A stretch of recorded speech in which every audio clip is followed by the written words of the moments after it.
ગુજરાતના પૂર્વ મુખ્યમંત્રી વિજય રૂપાણી હવે આપણી વચ્ચે નથી રહ્યા, પરંતુ તેમની સાથેના સ્મરણો અને તેમના સંવેદનશીલ સ્વભાવના સંભાળના આપણી સાથે છે। વિજય રૂપાણી પ્રજાના સુખે સુખી અને પ્રજાના દુઃખે દુઃખી થતા હતા। પ્રજા માટે તેમના દરવાજા હંમેશા ખુલ્લા જ રહેતા। બાળકો સાથે તેઓ ખૂબ સહજતાથી રહેતા હતા અને તેમના પર વહાલ પણ વરસાવતા હતા। એટલું જ નહીં, તેઓ સામાન્ય લોકોની વચ્ચે તેમની જેમ તેમના થઈને રહેતા હતા। આવો જ તેમનો અંદાજ જળ સંચય અભિયાનની કામગીરી સમયે જોવા મળ્યો હતો, જ્યારે તેમણે જેસીબી ચલાવ્યું હતું। દરેક ગુજરાતીની જેમ પૂર્વ મુખ્યમંત્રી વિજય રૂપાણી પતંગ ચગાવવાના પણ શોખીન હતા। દર વર્ષે રાજકોટ સ્થિત તેમના ઘરે તેઓ પતંગ અચૂકથી ચગાવતા હતા।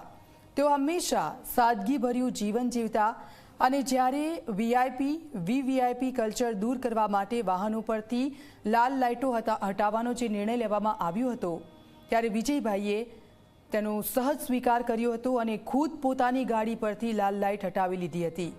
તેઓ હંમેશા જનતાની સાથે, જનતાની વચ્ચે રહેવામાં માનતા હતા। બનાસકાંઠામાં જ્યારે વિનાશકારી પૂર આવ્યું, ત્યારે તેઓ એક બે નહીં, પૂરા 5 દિવસ સુધી ત્યાં લોકોની વચ્ચે રહ્યા હતા।